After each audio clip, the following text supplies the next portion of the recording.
what it is. Every revolution or every political movement or any kind of change, and having someone, okay, CIA, which is fucking for you to call me CIA when you know I'm not.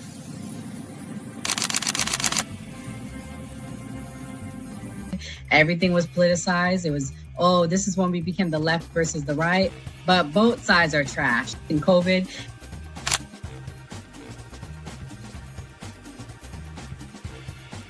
his own thing. So it seems to be that money's the issue, that like we're using money and that's how politics is being pushed. Because now we've seen what someone does when they use their own money and it doesn't seem to be a solution. So I feel like we take money out of politics, we'll have a much better political system.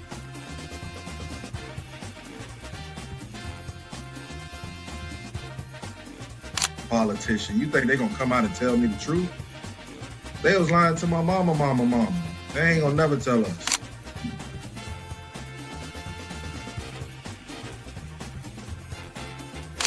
So everybody, we look at certain things just because, oh, this happens in the hood or we see this every day. All the way up. These people were speaking truth. King, we could talk X, we could talk it all. They were speaking truth. What's going on in anyone's mind, but let's take it as a given that Gray's argument is true, that the argument to not have ID is that it would be discriminatory versus certain socioeconomic brackets or something. It's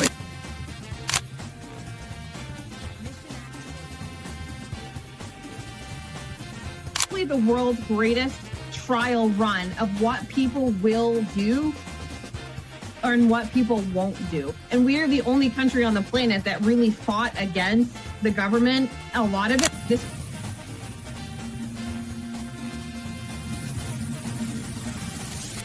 because you focus on 80-20 issues. I'm looking at the Epstein issue as we have 80% of the information we need to prosecute these people that actually did anything, but you're focusing on the 20% trying to take down Donald Trump, which you're never going to get. So I'm going to keep sitting here with a smug-ass face on every single day. I'll explain. Good question. I'll give you the answer. The Republican Party constantly talks about transgenders and transgender surgery to minors.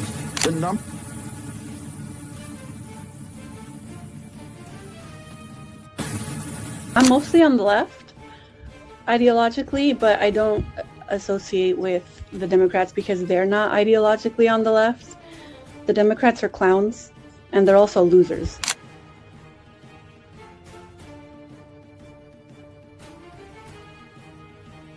About to be any engaging conversation. It's not about to be any discourse about different political ideologies, what works and what doesn't.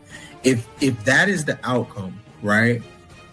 For example, I'm not going to go and just put myself in the middle of a KKK rally. Verify me, I'm not a fucking fed. They always do this. I'll say this, right? They did the same thing to Nick. We've seen the video. They'll call people who are genuine and authentic feds because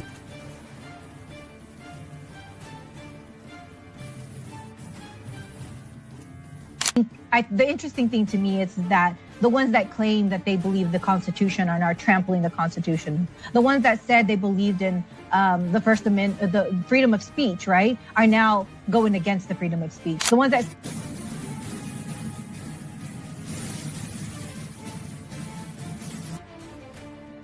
So to see and hear this strong, compelling speech with emotion, I think that's extremely important for young men to see from a leadership perspective.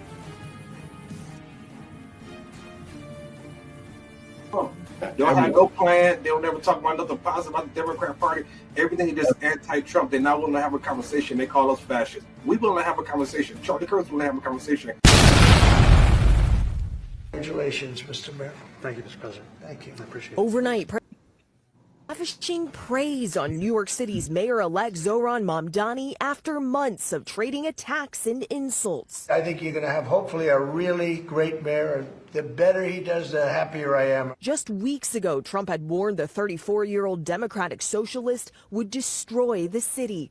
But now the two men smiling, joking, and shaking hands in the Oval Office. I feel very confident that he can do a very good job. I think he is going to surprise some conservative people, actually. Mamdani says they focused on the issue that fueled his victory and even drew some Trump voters, the cost of living. The 8.5 million people who call our city their home, who are struggling to afford life in the most expensive city in the United States of America. For months, Trump branded Mamdani as an extremist, but not anymore. I met with a man who's a very rational person. I met with a man who really wants to see New York be great again. Reporters pressing Mamdani on calling Trump a fascist, but in a stunning moment, the president jumping in to help. Are you affirming that you think President Trump is a fascist? I've spoken about... That's okay, you can just say yes. Okay. Okay. Yeah. It's easier. It's easier than explaining it. I don't mind. And the billionaire president asked if he'd be comfortable living in New York under Mamdani. Yeah, I would. I really would. Especially after the meeting. Absolutely. What makes you comfortable? We agree on a lot more than I would have thought. But guys, the big question is this: do these warm feelings last? Because remember, it was just weeks ago when the president was threatening to withhold federal funding and to send federal troops into New York City if Mamdani won the election. And that meeting yesterday focused more on issues of shared concern like affordability, not their deep differences around crime and immigration. But no question, that was a shocking scene, and Trump making it clear he not only respects but even admires Mamdani's political success, Rachel. Yeah, many people were very surprised to see how that played out. All right, Selena Wang in Washington. Disclaimer. The views and opinions expressed on this panel show are those of the individual speakers and do not necessarily reflect the views or positions of this channel, its affiliates, sponsors, or production team. This content is intended for informational and entertainment purposes only. Viewer discretion is advised. We encourage respectful dialogue and critical thinking around the topics discussed. Described him as one of the most dangerous men on the face of the earth.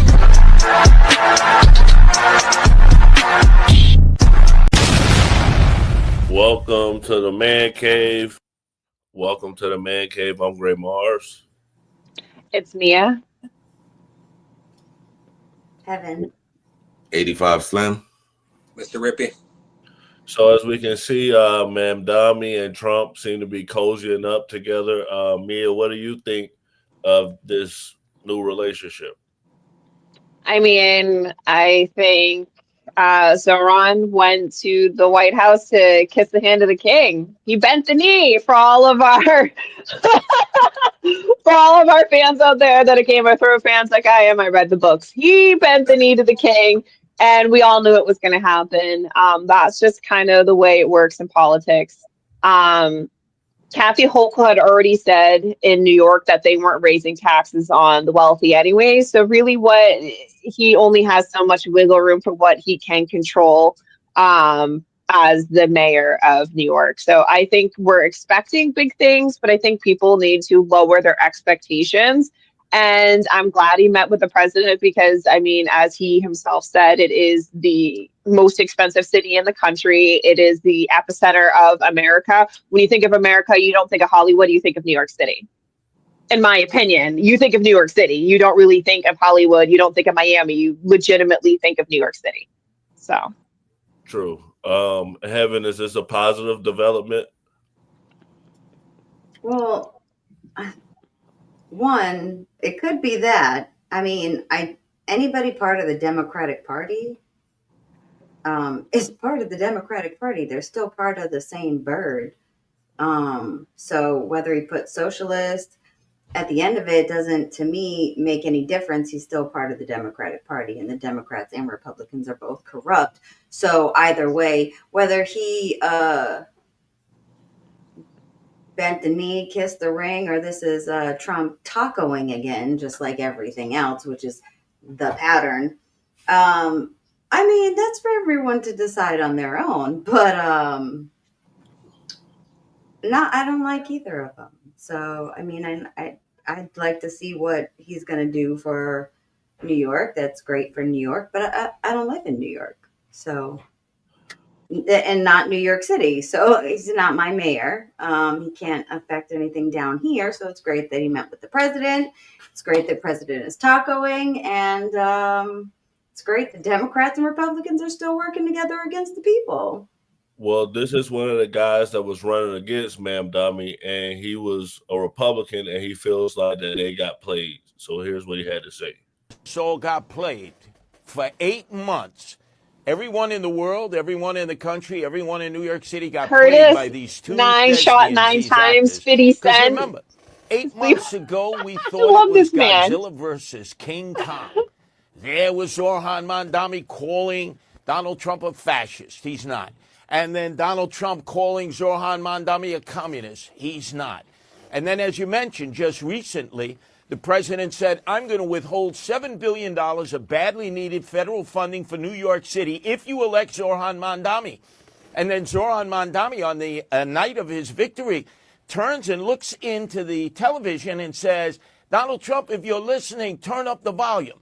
So they're like antagonizing their followers. And then all of a sudden today, we're expected to believe kumbaya. Everything is fine. Everything moves normally. No. I don't get played. I feel that I, like the American people, were turned into suckers to all of a sudden start adversarially wanting to go at one another when, in fact, we can see the reaction today, which is, oh, you're going to be building. Mr. Rippey, so did Trump play New Yorkers? Did New Yorkers get played? I mean, it's all a political game. And they didn't really believe well, first off, the guy is a communist, so Trump was right when he said that. He still believed that.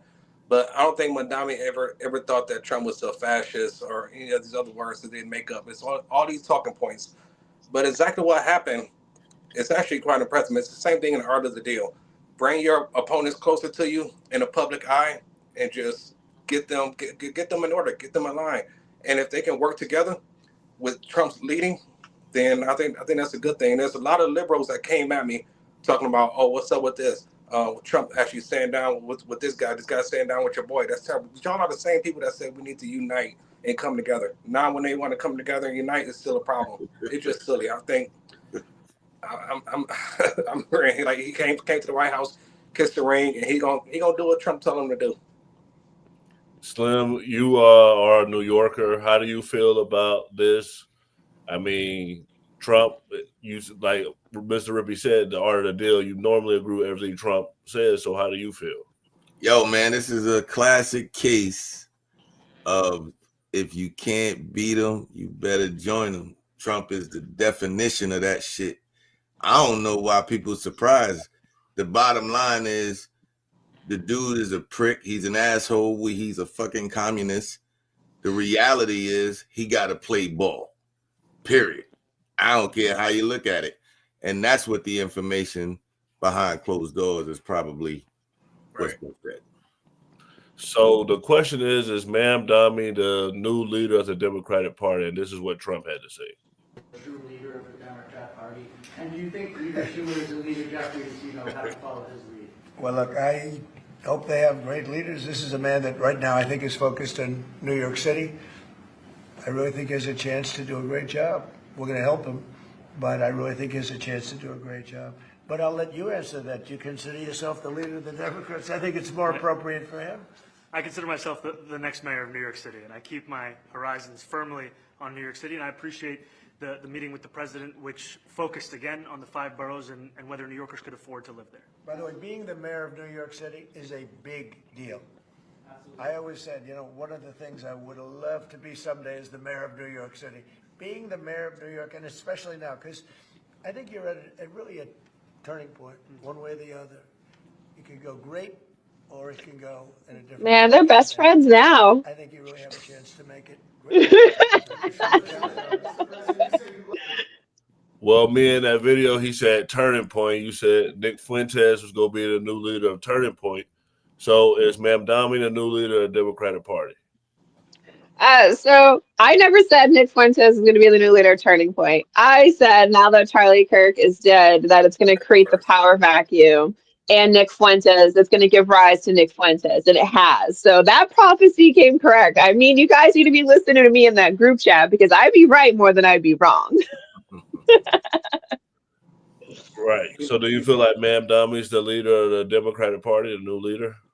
No, not at all. Not at all. I don't think he wants to be. He's not even posturing or positioning himself to be the new Democratic leader. I mean, we could ask ourselves this question in 2 years. Maybe he has aspirations to be like a senator or potentially start as a congressman. But I think right now he is firmly he wants to be mayor first. And he'll probably see how it goes. If it goes good for him, then he'll probably raise himself up to be congressman. It won't go good for him. So this is the question that was asked in front of Trump, if you just hear the intro again to Mamdani. You asked about your comment calling the president a fascist, and your answer was, President Trump and I have been clear about our positions and our views. Are you affirming that you think President Trump is a fascist? I've spoken about... That's okay. You can just say yes. Okay. All right. Okay. Yeah. It's easier. It's easier.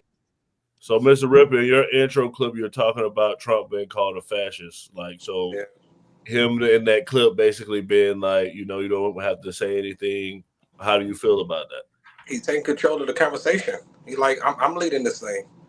You don't follow my lead, basically. That's where I took it. And Mia, you are 100% right. I just want to go a little bit off topic. No, I've been following Nick Fuentes for the longest, and that's even when Charlie was alive. I'm like, this guy is he's going to push the America First movement because MAGA took off as the biggest political movement in the history of politics, and now America First is coming up, and I tracked it all.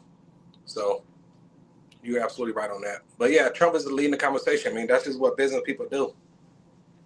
So this is an interview Mamdani did right after him and Trump met. Press conference with President Trump. A reporter asked you whether you believe that President Trump is in fact a fascist, a word that you've used in the past. You were about to answer, then President Trump sort of jumped in and he said, quote, "That's okay, you can just say yes. It's easier than explaining it." So, Mr. Mayor-elect, just to be very clear, do you think that President Trump is a fascist? And after President Trump said that, I said yes.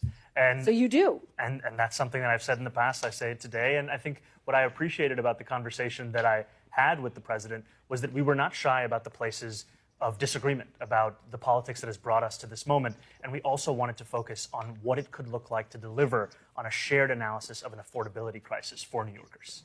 You've also said in the past that President Trump has engaged in a, quote, attack on our democracy. You've called him a despot. Do you still believe President Trump is a threat to the democracy? Everything that I've said in the past, I continue to believe. And that's the thing that I think is important in our politics, is that we don't shy away from where we have disagreements, but we understand what it is that brings us to that table. Because I'm not coming into the Oval Office to make a point or make a stand. I'm coming in there to deliver for New Yorkers. And a few weeks ago, I was asked by a reporter 3 words to describe myself. I said, New York City. And that's what animated that conversation. How do we deliver for the people of New York City? Slim, so people were complaining about that reporter because he went on a left-wing network and they felt like she gave him hard questions. And you always say stuff about the media. So do you feel like he handled it well talking about Trump after they met in the Oval Office? Yeah, he handled it very well, actually. That's their dog right there. That chick right there, she just, she emphasizes all the words to make the people be like, oh, she's good at that bullshit, man. That's her. That's how she get down.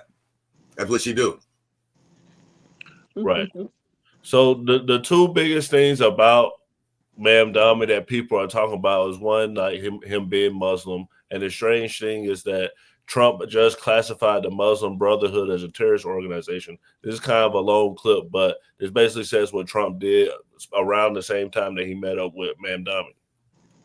Hello, everybody. I'm Brigitte Gabriel. I am holding in my hand the Muslim Brotherhood Plan for North America, written in 5/22/1991. This is their plan, titled مذكرة تفسيرية للهدف الاستراتيجي العام في أمريكا الشمالية.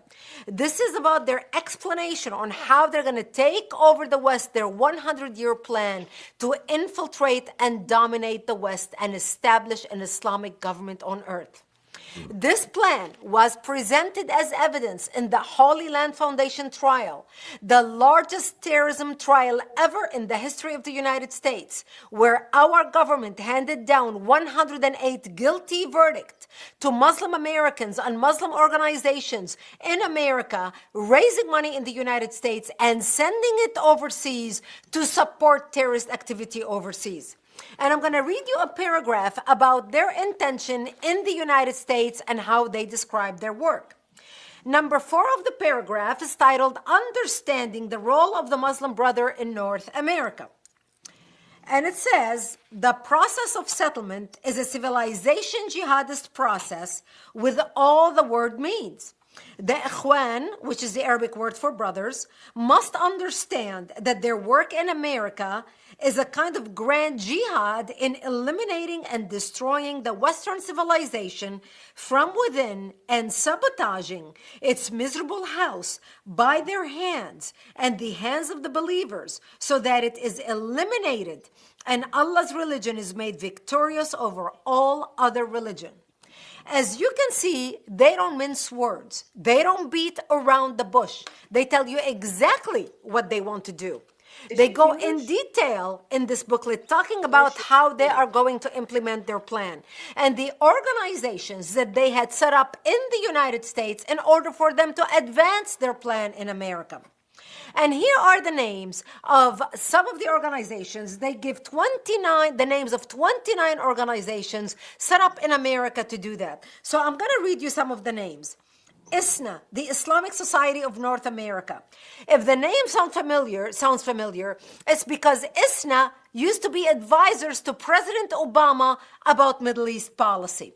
So now you understand where signing the nuclear deal with Iran came from and why Obama was all over himself trying to appeal to the Iranian regime, even sending them pallets of cash in the middle of the night on an airplane, landing in an airport in the middle of the night, millions and billions of our tax dollars. Number 2 on the list is the MSA, the Muslim Student Association. The Muslim Student Association has chapters all over American universities. So today when you are watching all these demonstrators on our American universities screaming death to the Jews, we hate the Jews, from the river to the sea, Gaza will be free or Palestine will be free. Now you understand where that is coming from. Number 8 on the list is the North American Islamic Trust. The North American Islamic Trust owns 90% of mosques in the United States.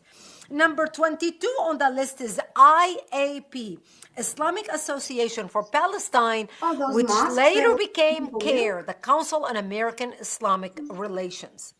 Now, when you read all this stuff, you think to yourself, how can this happen? Does our government know about this stuff?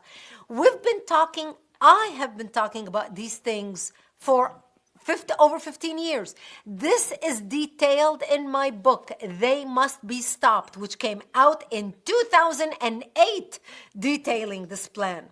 When I used to talk about these things, I was accused of being an Islamophobe. People called me a hater. Nobody wanted to listen. When I was warning about the Muslim student associations on college campuses and the money coming from the Middle East funding a social study department, a political science department, and appointing professors who are anti-America and anti-Israel to teach that Israel is evil, America is bad, and the Islamic world is the underdog, and the Palestinians are the oppressed.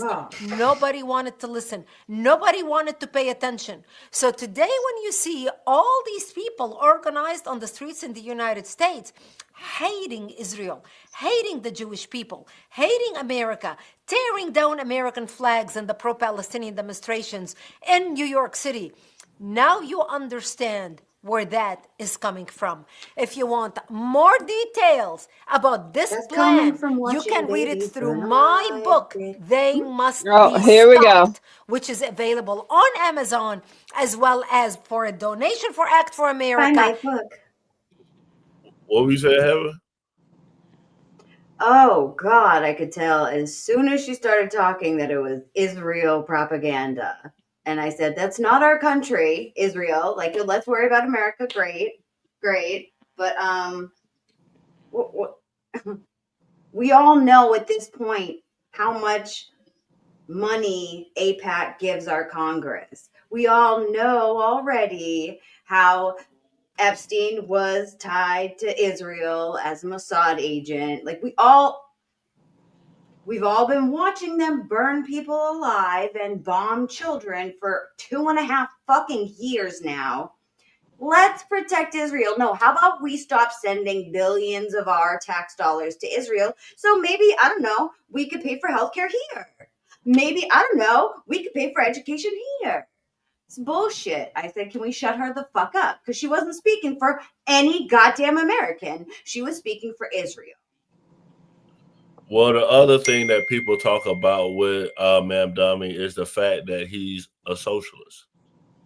Trump loving Mamdani thing seems so bizarre, so I've been thinking about it a lot. And the number one thing Republicans want to do is destroy the Democratic Party. And what's the biggest threat to the Democratic Party? Socialism. After the race in New York, they realized how fucking powerless they are. No matter how much money they throw at an election, they cannot beat democratic socialism. It's what the people want. Even a lot of conservatives in New York voted for Mamdani. Aligning with Mamdani is the move right now. I bet you Trump's team told him to be nice to him. But also when you look at like his expression, he's never that fucking happy. It looked very genuine. So I think there's also the aspect of Trump is so dumb and narcissistic that he's gonna love bomb and fawn over that man, because if there's one thing he could never do, it's be the mayor of New York. And if there's one city that man loves, it's New York. And the one place where he is not loved is New York. He would love to be in Mamdani's shoes. And with his low public approval rating right now, he needs to align himself with that man as hard as he fucking can. He wants to be Mamdani. It's no longer Dems and Republicans now. Now, it's Republicans versus socialism. So the smart thing to do here is to make socialism sound as Republican as possible to get as much of their base over to the socialism. That ain't gonna happen. That ain't gonna happen. That's disgusting. I don't know who this woman is. But that's just fucking ridiculous. What are you talking about? I heard something earlier about MAGA voted for him. I mean, nobody voted for that guy. Only people that voted for him are the crazy people in New York, which was expected. You know, these crazy leftists that think socialism is a good thing. Democratic socialism and socialism is the same thing. It never works. It's all going to lead to destruction every single time, man. We know that. So it's not Republicans versus socialists. It's still, socialists are still all out there. They're the crazy ones. And it's never going to work. So I don't know what the hell she's talking about. Mia, how do you feel about Mamdani, socialism? I am not surprised that Zohran is a socialist. He has two wealthy parents. It's super easy to want to give away and spend money that's not yours when you don't have to spend an entire lifetime acquiring it. If I had two rich parents, I would think everything is la-di-di-da-da. And if I had a $2,200 rent-controlled New York apartment that was given to me too, I'd be la-di-di, la-di-da too, living in Manhattan in a rent-controlled apartment. Life is super easy when everything is spoon-fed to you. And unfortunately, socialism works until the money runs out, right? And the thing is, the money always runs out, because in order for socialism to work, you have to take from the top. And I don't disagree with taking from the top, because I think the top should spend more. However, in this country, we're like gambling addicts. We spend.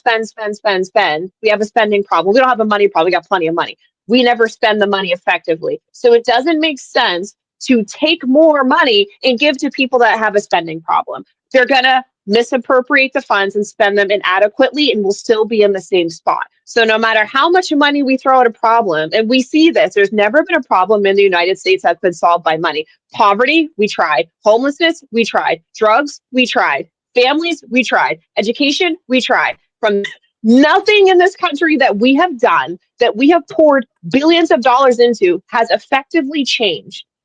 Money doesn't change the problem. And that's the problem with socialism, is they think money is going to change everything, and it doesn't. And the thing with overtaxing the rich is the rich can afford to move. They can move outside the county and not have to pay those taxes. So now who is stuck paying all those. Everybody else will have to come up with the money that they don't have to somehow meet the needs. I don't disagree that we should be free buses, free daycare, food should be appropriate. We should be fixing our infrastructure. We should be creating jobs and doing investment. I think that's normal America first things. I just don't agree with socialism and overtaxing people because it just doesn't work. We have a spending problem. Okay, so I want y'all to watch this clip. Can I just can I just No, say I'm gonna one play thing this clip first. on I'm that? gonna play this clip first. I want y'all to watch this clip, and basically, I want y'all to tell me if y'all feel like what was done was illegal because Trump's trying to get this person arrested. Senator Alyssa Slotkin. Senator Mark Kelly. Representative Chris Deluzio. Congresswoman Maggie Goodlander. Representative Chrissy Houlihan. Congressman Jason Crow. I was a captain in the United States Navy. Former CIA officer. Former Navy. Former paratrooper and Army Ranger. Former intelligence officer. Former Air Force. We want to speak directly to members of the military and the intelligence community who take risks each day to keep Americans safe. We know you are under enormous stress and pressure right now. Americans trust their military. But that trust is at risk. This administration is pitting our uniformed military and intelligence community professionals against American citizens. Like us, you all swore an oath to protect and defend this Constitution. Right now, the threats to our Constitution aren't just coming from abroad, but from right here at home. Our laws are clear. You can refuse illegal orders. You can refuse illegal orders. You must refuse illegal orders. No one has to carry out orders that violate the law or our Constitution. We know this is hard and that it's a difficult time to be a public servant. But whether you're serving in the CIA, the Army, or Navy, the Air Force, your vigilance is critical. And know that we have your back. Because now, more than ever, the American people need you. We need you to stand up for our laws, our Constitution, and who. So they're saying I disrespected you, Heaven. I disrespected the white girl is what he said. But I knew you was the one. Yeah, I was going to make a comment on that. Well, I made the clip because you always talk about how you're a veteran. And so Mark Kelly said that the military doesn't have to follow the orders. How do you feel about that? And Trump wants to put them in jail. First of all, I'm going to say that no, the host of the show definitely did not disrespect me in any way, shape, or form, as that is his job, is to make sure we go along with the videos and keep the episode, the show pushing. So no, he didn't disrespect me in any way, shape, or form. He did his job. And did you guys know that we have a trillionaire? Didn't Elon Musk become a trillionaire? Talk about did it go through? I think the ultra wealthy have a fucking hoarding problem. We have not enough money to spend on assets and things to even benefit our lives, the majority of Americans. So I think that little group of people that have all the money that trickle down, that doesn't trickle down because then we pay taxes and those companies get bailouts with our tax dollars that we don't get bailouts with. So, but no, that is not treasonous or sedition.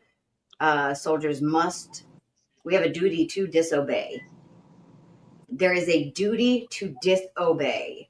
And I agree that every service member should be disobeying illegal orders. Because if you follow illegal orders, you get in trouble because it's illegal. I think that this president has admitted to rigging the election more than once. I'm going to say I've seen it 4 times myself personally. No, because that makes this an illegitimate administration. So I don't understand how someone that knows he rigged the election, admitted to it, that is sedition, that actually is treason, can sit here and look at these other representatives who are veterans, who have served, and say that's seditious because no, sir, you and Elon Musk, Doge stealing all our data and dipping out. But he that was sedition. I'm gonna play his response because he kind of did say what you're saying. I'm gonna let Slim respond to that one. Pick up where we left off on this topic of political violence. I know your family has suffered because of it very, very directly. And then this past week, the president called that video you participated in sedition. You heard me read what he said again this morning. Sedition at the highest level and a major crime. Do you have credible threats? How concerned are you about your security at this point? Well, Margaret, what the president said is very serious. I didn't think he would step over that line, calling for the execution of members of Congress. And his words carry tremendous weight, more so than anybody else in the country, and he should be aware of that.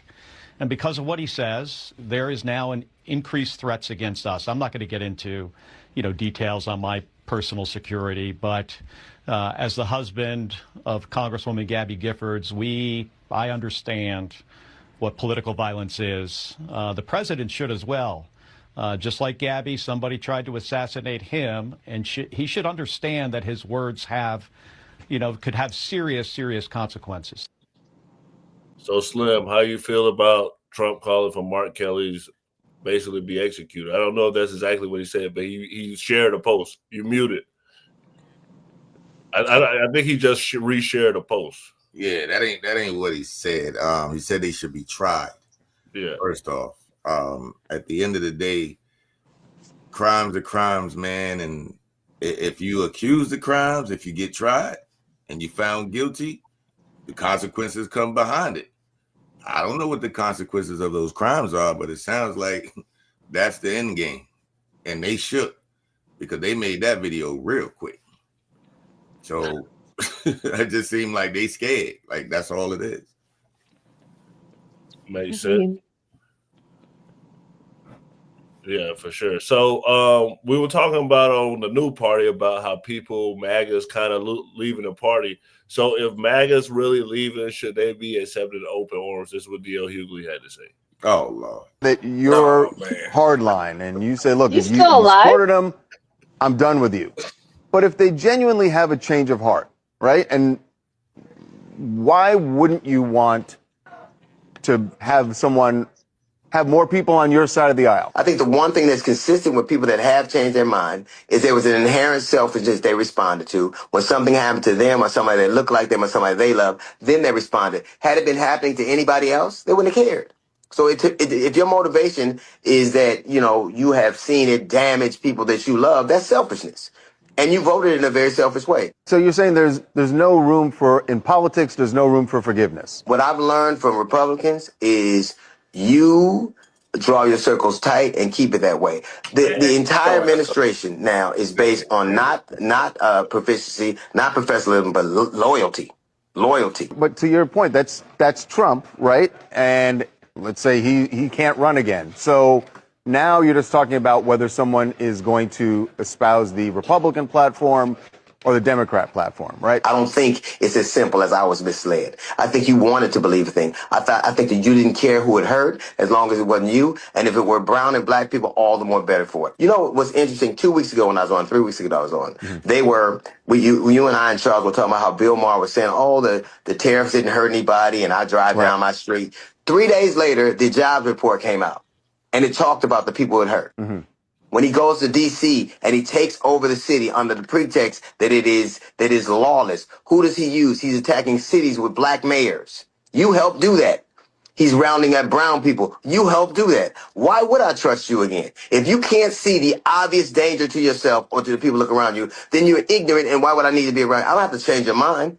Like Chuck D said something that I'll never forget. He said, if I can't change the people around me, I got to change the people around me. But let's go back 20, 30 years, right? I mean, there was a time where people changed their mind, right? There was a time when people could say, I thought this, but now I see things differently, and they would go back and forth. These people had 3 bites of the apple.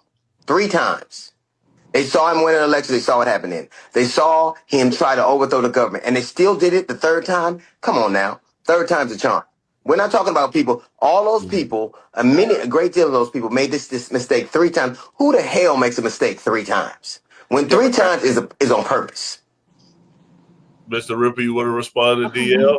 The people who make the mistakes over and over and over, like the definition of insanity is voting for the same party over and over and over, and the black community still look like crap. I'm so sick and tired of people looking at him for advice and his intellect on politics. The guy don't know anything about anything. He makes every time he talks, he just makes me sick. The guy don't know shit about what he's talking about. He don't know anything. The problem is people get their opinion about Republicans from black house nigga Democrats. And when I say house niggas, I'm talking about the people like D.L. Hughley, because he's the person that complained about redlining that happened in the 1930s underneath the Democrat FDR. Meanwhile, he moved out of the community, and now all his property tax dollars is going toward the white schools. They already have all the money. So these are the house niggas. All he's paid to sit there and tell black people that you are still oppressed and you are a victim, and it's a white man's fault, and a rich white man's keeping you down. Nobody I know regret voting for Trump, because the alternative is completely psychotic. So at the end of the day, it's like we may be disappointed in some things that Donald Trump does, but just because we vocalize it doesn't mean that we automatically jumping off the train. At the end of the day, it's either going to be MAGA or America First. It's not going to be Democrat. Nobody regret it. Nobody I know that has a brain will feel more comfortable voting for Kamala Harris, because that girl's a freaking con artist, and they call Trump a con artist. Come on now, wash your greens in the bathtub. Get out of here. Yo, and DL got a clear case of TDS, bro. Exactly. Clear. He be crying and shit. He be crying and shit. Come on, man. He be crying. Yo. I don't think So, Slim need to be the diagnoser for anybody diagnostics when it comes to that. You do be crying. I'm stuck on Trump. Mr. Well, Rippey, we you could be talked the doctor, the diagnoser. I'm stuck on truth. Yes. Say that. Yeah, okay. Stuck on truth. So these people were found innocent. So we'll go around and do a poll and say, were these people indicted for Trump's personal grievances? Because their cases were basically dismissed. Dismissed. The judge ruling the appointment of interim U.S. Attorney Lindsay Halligan violated the Constitution. The judge also criticized the DOJ for allowing an FBI agent who viewed Comey's privileged materials to testify to the grand jury. Now, the judge also tossed the case against Letitia James. Donna, we are just getting this on the wire. Talk to us about your top line thoughts in this moment. Well, frankly, I'm not really surprised about the appointment of the Attorney General on that situation. I did think that was going to be an issue, and I did think from the very beginning that Comey was going to have a valid legal argument. And what's interesting about the decision is it doesn't go to whether or not crimes are actually committed. It just goes to the way in which the prosecutor was appointed. So I'm not surprised legally when it comes to that issue. Right. Do we foresee at all then an appeal or a different than prosecution, a second bite of the apple then with procedural things intact? I would just, yes, it's a 29-page opinion. I was just reading through it. So sorry if I look distracted during our segment. It doesn't get to the claim of malicious prosecution that Jim Comey was making. So this is solely the appointments clause, and that's why you have both cases dismissed against both individuals. Right. And it is kind of interesting, though, because obviously that's kind of a fluke side ruling, not on the merits of the case. But it is kind of interesting how all of these fluke side rulings always tend to seem to go in the same direction. Yeah, that's right. Yeah. I want to give you an opportunity also if you want to go back, because it was so important. Oh, well, I just wanted to say, going back to this poor mom who's... Mia, were Letitia James and James Comey targeted because they went after Trump previously because their cases got dismissed? Yeah, they were absolutely targeted, man. I mean, and the Democrats have already admitted on national television that this was all part of their plan, that they were going to hammer them in the court system, that they were going to do everything they absolutely can. They literally admitted it on prime time. Millions of people watched it. So, I mean, if you're going to, you're going to lie with dogs and catch fleas. I mean, you can't punch me in the face and expect me not to punch you back. Like, they threw the first punch. And now Donald Trump is just punching back at this point in time. Like, it kind of is what it is. I will say this is a clear-cut case of pretty privilege, because that bitch was just pretty. She weren't even that smart. She should have never been in that position.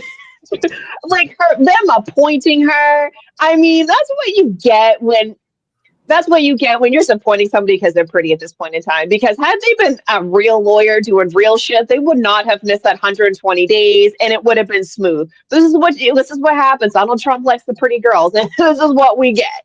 But it was dismissed, and they can refile, so it's not like they can't refile. But still, this is what you get when you appoint somebody because they're pretty. People don't pay attention. We learned that with the Secret Service and Obama.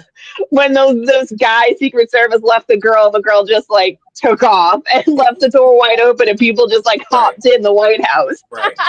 All again because of a pretty girl. You'd think they'd learn.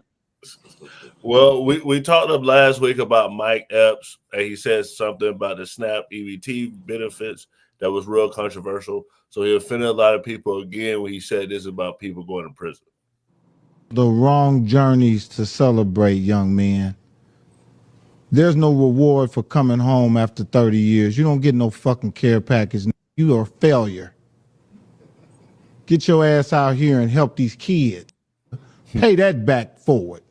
You see what I'm saying? That's the reward. I got niggas all the time come straight home. If I don't do what they want me to do for them, I'm a sellout. I'm a suck ass. Right. I done did the whole bit with them. I done been to Walmart 100 times, Jay paying and meeting guards, doing all kind of shit I ain't supposed to be doing, fucking with you. But as soon as you say no one time, they done forgot about the other 99 times you said yes. So Slim, is he right? 100%. I go through that shit myself. Don't matter, how much you help somebody, they only remember when you don't. And I got a lot of ex-friends, ex-colleagues because of that reason. It's like, but at the end of the day, once you mature and you get older, start to wake up to a lot of bullshit out here, man. And that's basically where Mike is at. He done made some money. He done seen Hollywood. He done seen the gutter. He's seen both sides of the fence. So you become real numb to the bullshit once you get on that level. You know what I'm saying? Heaven, should we celebrate people coming home from prison? First of all, to the person in the comments, I'm not a fucking leftist. Far from a leftist. Not a Democrat either. I can't stand either side, honestly. Because neither side does anything for Americans, really. They just flap their wings. One side on each bird. You know what I mean? The fascist bird flies. And yes, Donald Trump has given illegal orders. And I can say that based on the fact that bombing ships in international waters is an illegal order. And those soldiers will be held accountable for that. Next time, send a fucking super chat if you're going to be dumb. I digress. What was that, Greg? It was basically should we celebrate people coming home from prison? So goes and does a long sentence. A lot of people praise that person, get that person money. Sometimes people even get put on a pedestal depending on what crime they committed. So I mean, I've always celebrated my friends coming home from prison, but I mean, as an adult, I don't think we should be, throwing them big parties because that's not the best thing to, put them in the right path. That's why, they get out, throw big parties, and then you end up right back in.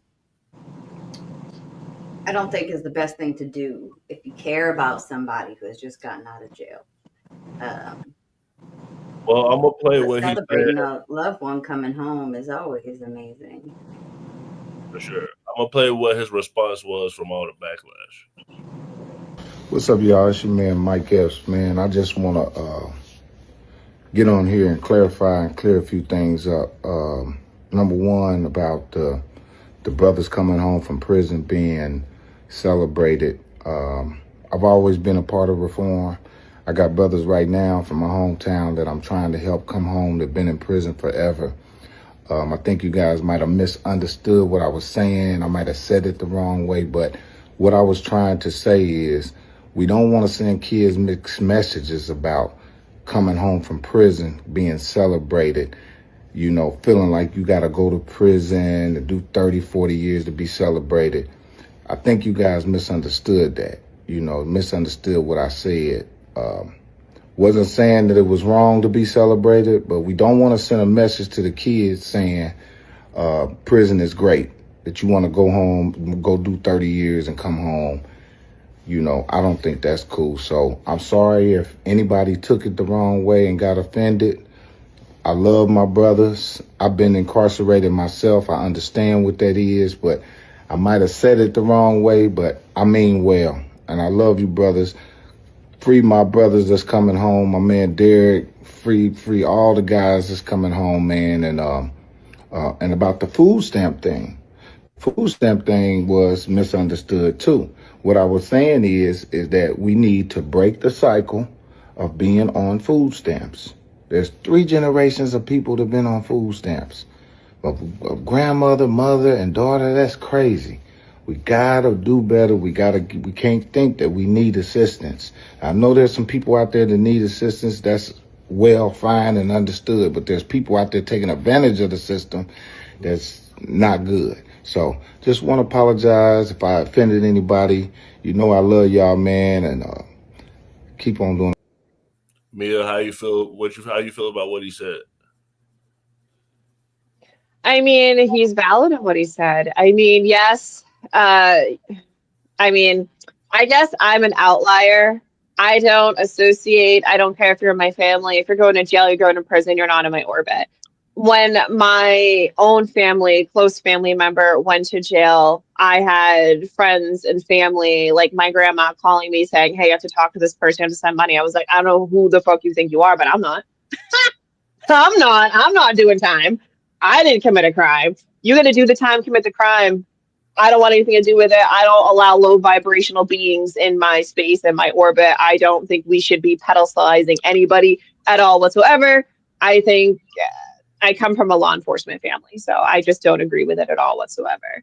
However, if you want to celebrate your family members coming home, that's good on you. But I think he has a valid point. Why there's a difference between being happy to see your family and sending a mixed message to children.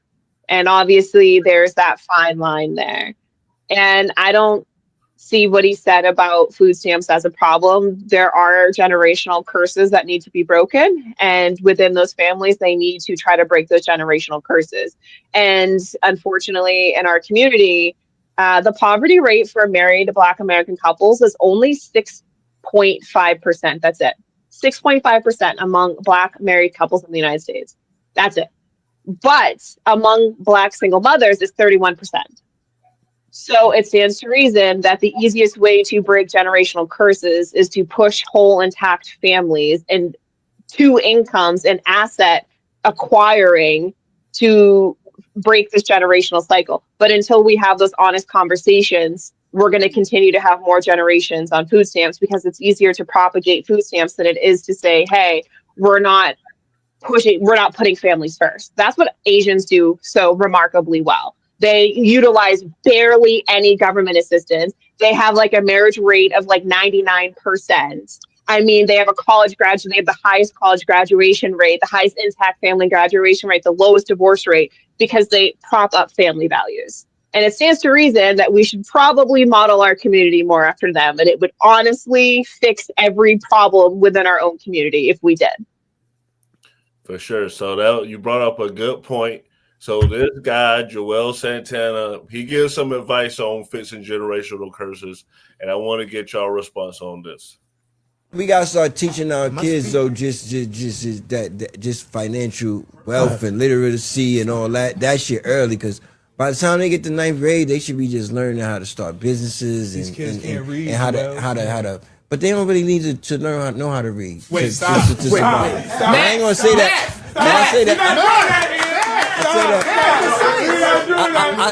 I say that respectfully. I'm not saying that in a way to be literate, because you're not supposed to be illiterate, but you can. What's more important, reading or math? Math. Told you. Math. I think you could listen to a book on YouTube. You can still obtain the information. You don't have to know how to read. That's not reading and understanding. I believe common sense is better than everything. I'm a common sense nigga. I'd rather have zero book smarts and common sense, be able to read the room, be able to read life, be able to read people. I try to understand people, understand, you know what I'm saying? Like, nowadays, you can listen to a book. I just listen to the 48 Laws of Power, not to. You gotta could read listen, your contract, Els. You don't have to you can listen understand to it, though, that but if too. you- They got apps you could put it. Slim, you're the only one that did seem shocked. How do you feel about what Joel said? Man, he a product of that dumb shit. I mean, that's just what it is. This is where we are, bro. Like, reading is everything. Reading is like going to the gym, working out your body. That's basically the muscle in your head. You know, when you put your mind to things like that and you get more knowledge, listening is one thing, but reading is more understanding, more clarification. So I think that's probably the most dumbest clip I've seen in a while. To be clear with you. He's telling on himself. He can't read it. He just don't want to admit it out loud. So he's finding every excuse to why you don't need to read. I love it. He's just telling on himself. Yeah, Trying to he never listened justify to that 48 shit. Laws of Power. I guarantee he never listened to that book before. 100%. That's a book that you read. You ain't listening to 48 Laws. Man, get out of here. Yeah, He just heard of that book and threw it out there. Yeah. But he was a good rapper. Because he realized that, like, you could read, and once you know how to read, you could learn how to do math because you know how to read. So you could read the book that teaches you how to do math. Reading is more important. Well, half of mathematics is reading. Every single mathematical equation can be written down. Literally, 6 is SIX. I mean, you can literally write math can be verbatim translated into every language out there that we have, legitimately. So half of mathematics is reading. Like, if you cannot read, you're not going to be able to do math. Because it starts out in paragraphs, getting you to understand the context, to comprehend it in order to do the problem. So if you can't read, you can't math. I always complain about the letters in math too. You know, X equals this, Y times Y. What's the other one? What's the parentheses one? I don't remember. But if you watch it, PEMDAS, parentheses. What is it? Mathematics, decimals, adding, subtraction, PEMDAS. Thank you. Yeah. You're welcome. But if you're watching right now, hit that subscribe button and press that notification to know when we go live.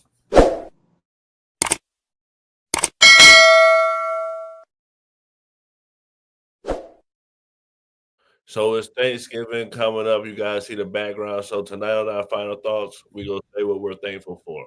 Slim, what are you thankful for? Oh man, I'm thank you for waking up every morning. I prayed for Jamaica. I'm thankful that those people are coming about and things are being straight. And I'm thankful for the man cave, man. 100. Most definitely. Mia, what are you thankful for? Honestly, I think given this day and age, 2025, with like so much stuff that's uncertain, I'm honestly just super thankful for fantastic genetics. And I've been able to pass those down to my kids because like everybody's healthy. Like my parents are healthy. I'm healthy. My siblings are healthy. My children are healthy, and I don't have to deal with anything like outside of the normal or usual. And you know, there's so many people out there that are just battling with high cost of living, medications, multiple doctors visits, specialist visits, and I don't have to deal with any of that as of right now, knock on wood. So I'm just thankful for good genetics and healthy kids. Mr. Ripley, what are you thankful for? I'm thankful that God actually opened up my eyes, coming from a former atheist, like a hardcore atheist. God opened my eyes, and now I'm starting to see things from different perspectives, and I'm teaching, and I'm guiding a lot of youths out there too. So I'm just thankful that, you know, God opened my eyes, let me see the light. For sure. Heaven, what are you thankful and for? And also thankful for the man cave, of course. Oh yeah, for sure. For sure. Definitely. Oh, what am I thankful for? There's so much to be thankful for. I try to focus on gratitude often as I can. So when it comes to Thanksgiving, I'm already used to practicing gratitude for so many things. I'm grateful for the man cave. I'm grateful for our supporters and the chat, all of you guys, even the mean ones. I'm thankful for the people of America. Because even though all of this is going on, we are still able to laugh at each other occasionally. We're still able to come together. Maybe not as much as we used to, but hopefully that'll change. Yeah, I'm grateful for the good people in the world. For sure. I'm thankful for all of you guys on the cast. Thankful for everyone in the chat. Thankful that we're able to come together and have these discussions, and people can continue to talk about it. And even though the conversations can be rough, I'll be back here tomorrow hosting again. We'll be talking about the Ukraine peace deal. So come back and check back in with us again. And if you don't come back, happy Thanksgiving. Have a great holiday weekend. Man.